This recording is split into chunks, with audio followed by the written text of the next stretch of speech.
हाँ जी प्यारो, नमस्ते। कैसे हो? सब बढ़िया, मस्त टकाटक। और देखिए, राजस्थान भर्ती एग्जाम बोर्ड्स का बहुत ही बढ़िया फैसला आपके हित में आया है। और वो देखिए, फैसला ये है कि नॉर्मलाइजेशन को तो समाप्त कर दिया और एक नया फॉर्मूला जो सेंटर की भी कई भर्तियों में चल रहा है, और वो है आपके इक्वी परसेंटाइल। अब आपको इक्वी परसेंटाइल फॉर्मूला बहुत ही समझना जरूरी हो गया है, क्योंकि आने वाली भर्तियों में आपको इसी फॉर्मूले से अपने एग्जाम्स का जो रिजल्ट निर्धारित करना है। तो कंफ्यूजन नहीं हो कि क्या हुआ, कैसे हुआ, और 99 परसेंटाइल आया, सिलेक्शन नहीं हुआ। और कई लोग सोचेंगे कि यार इतनी परसेंटेज है कि परसेंटाइल है, क्या है ये। तो ये कंफ्यूजन बाद में होंगे, निश्चित रूप से होंगे। इसलिए आज इस वीडियो के माध्यम से आप बिल्कुल आसान भाषा में मैं आपको समझा दूंगा, और इसको बिल्कुल ध्यान से देखना और बिल्कुल दिमाग को खोल के देखना। बाकी ज्यादा कठिन है नहीं, थोड़ा सा आसान फॉर्मूले से मैं समझाऊंगा जिससे आपके समझ में आ जाएगा। ज्यादा लंबा भी नहीं है, थोड़ा सा समझने की कोशिश करना। तो चलो, सबसे पहले मैं आपको बता देता हूँ परसेंटेज को। चलो, इस परसेंटेज की कहानी को समझते हैं। अच्छा, परसेंटेज तो आप पहले से निकालते आ रहे हैं, ठीक है। ये तो आप निकाल ही लोगे परसेंटेज। तो वो कैसे निकालोगे? जैसे मान लीजिए 200 नंबर का पेपर हुआ, 150 आपके आ गए, और ये परसेंटेज आपने निकाल लिया, यहां से इसको काटा, और ये लीजिए 75% नंबर आपने लिया है। ये तो बहुत आसान काम हो गया। तो परसेंटेज है, वैसे परसेंटाइल है। लेकिन आपको ध्यान रखना है कि परसेंटेज अलग विषय है, परसेंटाइल अलग विषय है। इसको समझना पड़ेगा, ठीक है। ये आपको समझना पड़ेगा कि परसेंटाइल, आपको ये समझ लीजिए कि ये आपकी रैंक है, और रैंक के आधार पे ही आपकी परसेंटाइल निकाली जाती है। अब ये दो शब्द ही आपको देखेंगे, देखने को मिलेंगे। जब आपका रिजल्ट आएगा तो आपको आएगा percentile rank, percentile rank, percentile rank, ये सब देखने को मिलेंगे। अब कंफ्यूजन की स्थिति तो आपको होनी भी नहीं चाहिए, क्योंकि जब आपने परसेंटेज का तो मामला वो हो ही गया। अब परसेंटाइल निकालते कैसे? देखो, एक तो इसका सीधा सा फॉर्मूला है, वो मैं फॉर्मूला भी आपको बता देता हूँ। फॉर्मूले को अप्लाई भी करेंगे। तो देखो, इसमें एक फॉर्मूला है जो आप निकाल लेना। ज्यादा लंबे वीडियो देखने से कोई फायदा नहीं है, सीधी बात करें तो। यदि देखिए, जैसे हमने यहाँ पे दे दिए टोटल नंबर ऑफ स्टूडेंट, हमने दिया टोटल नंबर ऑफ स्टूडेंट, ठीक है। ये लो, और इस टोटल नंबर ऑफ स्टूडेंट में यहां से आपकी जो रैंक है वो माइनस करनी है,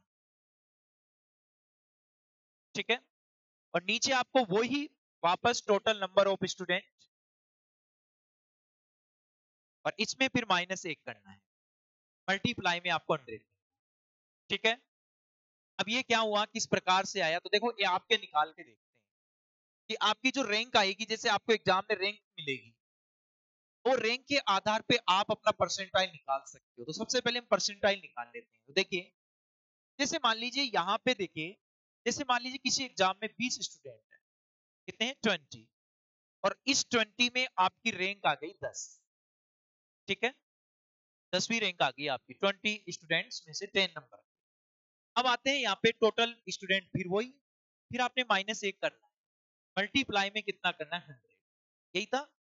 अब इस प्रकार से यदि हम निकालें तो ध्यान से देखना, यहाँ पे हो गया 10 और ये हो गया 90, ठीक है। मल्टीप्लाई 100। इस प्रकार से यदि हम देखें तो ये हो गया आपके 1000, और ये लो। तो इस प्रकार से 19, ये हो गया आपके 5। और देखो, परसेंटेज आपकी कहां पे जा रही है, और यहाँ पे देखिए आपके नंबर कितने हो गए परसेंटाइल। मतलब 19 5 95, 5 5 के यहाँ पे 19 38 12, फिर और फिर आगे आपके, ये लो, ये आपकी परसेंटाइल आ गई 52.67। अब इस, ये एक तरह से देखो, रैंक आपकी कितनी थी? रैंक आपकी आई 10। अब देखो, दो ही चीजें मिलेगी आपको। जैसे आपकी रैंक आई कितनी? 10, और परसेंटाइल कितनी आ गई? 52 पॉइंट आपके 67। यही सब मिलेंगे आपको। आपको एक लाइन में मिलेगी रैंक, एक तरफ मिलेगी परसेंटाइल। तो देखो, यहाँ पे जैसे 20 स्टूडेंट बैठे, और 20 स्टूडेंट में आपकी रैंक आ गई 10, तो परसेंटाइल कितनी आई? ये फॉर्मूला याद रखना, टोटल नंबर ऑफ स्टूडेंट में आपको क्या करना है? माइनस में अपनी रैंक को घटा देना है, जैसे कि हमने यहाँ पे घटाया। टोटल नंबर ऑफ स्टूडेंट में से फिर ऑब्लिक करके -1, और फिर आपके 100। तो इस प्रकार से आपके जैसे टोटल नंबर ऑफ स्टूडेंट 20 थे तो एक घटा दिया, और इस प्रकार से ये आ गए थे आपके मतलब हमने यहाँ पे घटाया तो 10 19 हो गए, और इस प्रकार से ये 1000 पे 19 का ये कर दिए डिवाइड, तो आपके आ गया 52.67। तो मतलब ये आपके आ गया कितना, ये आ गई परसेंटाइल और ये आ गई आपकी रैंक। तो परसेंटाइल निकाल लिए। अब आगे की पॉइंट की चर्चा करेंगे हम। देखो आपने परसेंटेज निकाली, परसेंटाइल निकाली, फॉर्मूला लगा लेना, इसको रख लेना, कोई दिक्कत नहीं है। अब आपकी रैंक आपको सामने आएगी, तब आप ऑटोमेटिकली निकाल लोगे। अब देखो दूसरे पॉइंट की तरफ चलते हैं। ठीक है, ये तो आपने समझ ली। अब मान लीजिए परसेंटाइल आ गई, रैंक भी आ गई आपकी, लेकिन पेपर हुआ 4 पारियों में, ए बी सी और डी, 4 पारियों में हुआ। अब ये 4 पारियों में कैसे निकालेंगे कि मतलब कई बार ऐसा होता है, जैसे पिछले वाले पहले और अब की सिस्टम में पहले क्या था, जैसे एक आइडिया लगाया जाता था भाई इजी पेपर है एंड मध्यम है, या फिर ये बिल्कुल ही कठिन स्तर का पेपर है, तो कठिन स्तर वाले पेपर में थोड़े से नंबर बढ़ा दिए जाते थे, इजी वालों के घटा दिए जाते थे, तो वो बच्चों के समझ से बाहर थी, और इसकी कई आलोचनाएं भी हुई। लेकिन एक समान पेपर बनाना, लगता है हमें बना दिया जाए, कौन है नहीं बनाते, इसमें भर्ती बोर्ड की भी कोई गलती विशेष हम कह ही नहीं सकते, क्योंकि एक जैसे पेपर बनाना और उसका आकलन करना, मतलब ये एक बड़ी समस्या है। क्योंकि आप खुद यदि पेपर लेके बैठोगे तो ये साधारणतः संभव होना मुश्किल है। ये बनता ही है इजी कठिन मध्यम सब, एक समान पेपर बनना बहुत वो है। तो अब ये फॉर्मूले के बाद में इन समस्याओं से काफी हद तक निवारण हो जाएगा। अब आती है समस्या, जैसे आपकी रैंक भी आ गई, आपने निकाल लिया, आपकी परसेंटाइल भी आ गई, सब आ गई, लेकिन अब 4 पारियों में पेपर आया। अब इन पेपर में फिर कैसे होगा, तो देखो आपको मैं बताऊं कि जैसे इस पेपर में आपकी परसेंटाइल निकाल ली, ठीक है, बी में भी परसेंटाइल आ गई, सी में भी परसेंटाइल ले ले भाई, क्योंकि मान लो ए में बैठे 20 बच्चे, यहाँ पे 30 स्टूडेंट्स बैठ गए, यहाँ पे 40 बैठ गए, यहाँ पे मान लीजिए यहाँ भी 20 बैठ गए, ये बच्चे बैठ गए 20, एक बारी में 30 बच्चे बैठे, 40 बच्चे बैठे, एक में 20 बैठ गए। फिर इनकी इसी आधार पे सबकी निकाल ली परसेंटाइल, सबकी निकाल ली परसेंटाइल निकाल ली, ठीक है। अब परसेंटाइल सबकी आ गई। अब परसेंटाइल निकालने के बाद में भर्ती बोर्ड देखेगा कि पद कितने हैं, पोस्ट कितनी है। जैसे मान लीजिए आपके यहाँ पे टोटल स्टूडेंट बैठ गए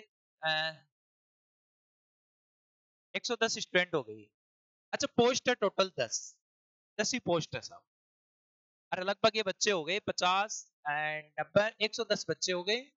अब 110 में से 10 बच्चे ही लेने, अब किस पारी से कितने बच्चे लेने पड़ेंगे, ये भर्ती बोर्ड इन पोस्टों के आधार पे, इस परसेंटाइल के आधार पे ये निकालेगा। क्योंकि अब इजी और कठिन पेपर का आकलन ऑटो ही हो रहा है, ऑटोमेटिक ही हो जाएगा। देखो मान लीजिए यहाँ पे कुछ बच्चों की परसेंटाइल आई, जैसे यहाँ पे किसी की आ गई 100% आई, किसी के 90 भी आ गई, किसी के 80 भी आई, किसी के 65 भी आई, किसी के 40 भी आई, ऐसे चलते रहे। यहाँ भी यही स्थिति रही, किसी के 95 भी आई, किसी के 85 आई, किसी के 70 आई, किसी के 30 आई, और किसी के 20 आई, ये परसेंटाइल आ रही है। ऐसे यहाँ भी मान लीजिए किसी के 98 आई, किसी के 92 आई, किसी के 85 आ गई, किसी के 72 आ गई, किसी के 60 आ गई। यहाँ भी हम यही कह सकते हैं कि जैसे मान लीजिए किसी के 97 आ गई, किसी के और कम आ गई, मान लीजिए यहाँ पे 70 ही आ गई, यहाँ 60 आ गई, 50 आ गई, 40 आ गई। अब सबके अलग अलग परसेंटाइल। अब भर्ती बोर्ड 10 पोस्ट है सामने और बच्चे हो गए 110, किसी की रैंक आपकी भी हो सकती है, रैंक भी आ जाएगी, परसेंटाइल भी आ जाएगी। तो रैंक के आधार पे परसेंटाइल निकाल ही लिए, क्योंकि हमने बताया था कि रैंक निकल गई तो रैंक के आधार पे आपकी परसेंटाइल आएगी। अब यहाँ पे देखिए हर की रैंक अलग आएगी, मतलब यहाँ पे रैंक भी अलग आएगी, ये परसेंटाइल भी आ गया और यहाँ पे रैंक भी अलग आएगी, सबकी। जैसे मान लीजिए इस बच्चे की पहली रैंक, दूसरी, तीसरी। अच्छा रैंक जैसे मान लीजिए ये देखा जाता है कि जैसे 100% है, यहाँ पे परसेंट आए, यहाँ पे 90 है, ये आ गए आपके 80 है, ये 65 आ गए, मतलब 65% से नीचे बच्चे हैं आपके नीचे परसेंटाइल से। तो ऐसे आपको रैंक मिल गई 3, 4, 5, 6, 7, 8 जितनी भी, और हर में ऐसे ही रैंक आपके मिल गई। तो इस रैंक के आधार पे आपने निकाल लिया क्या, परसेंटाइल निकाल लिया। अब क्या करेगा भर्ती बोर्ड, अब इनको क्या करेगा, पदों के आधार पे इसको मतलब परसेंटाइल को क्या करेगा, वो मिक्स करेगा। अब मिक्स करेगा तो क्या होगा जी, इस परसेंटाइल के अनुसार वो आपके इनमें लेगा।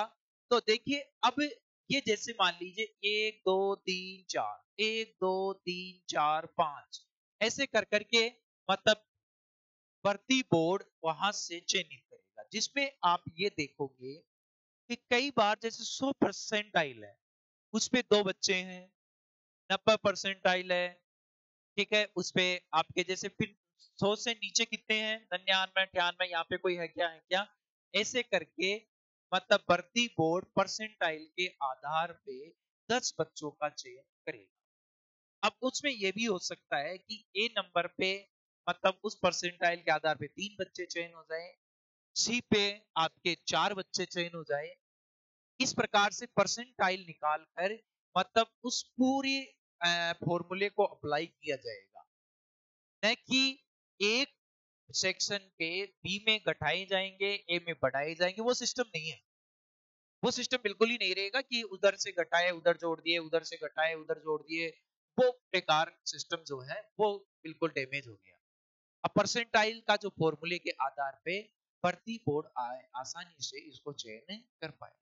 तो आप बिल्कुल आसान शब्दों में समझिए। और देखिए वापिस, देखिए मैं वापिस बोल रहा हूं फिर भी आपको समझ में नहीं आए तो देखो, परसेंटेज आपने निकाली, परसेंटाइल क्या है, एक रैंक है। जैसे रैंक यहाँ पे परसेंटाइल आई 52.67 और यहाँ पे हुआ तो total number of student minus rank, और आपकी रैंक और total number of student minus ए।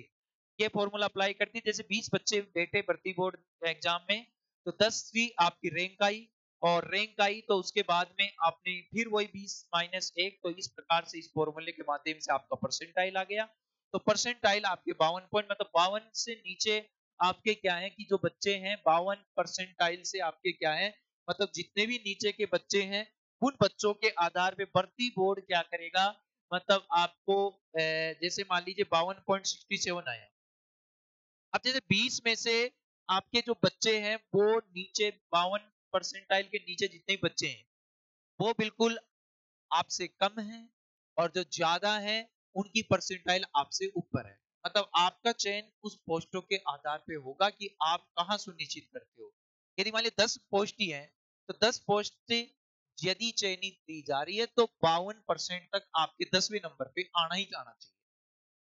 मतलब आपसे ऊपर 10 बच्चे होने चाहिए, चाहे उसकी 90 परसेंटाइल हो चाहे 99 हो, 52 तक आते आते 10वें नंबर तक आपका होना ही चाहिए। तो ये फॉर्मूला है परसेंटाइल का, ठीक है। तो आज के लिए इतना ही, आसान शब्दों में आप समझेंगे, बार बार इसको देख लेना, समझ में नहीं आए तो ओके थैंक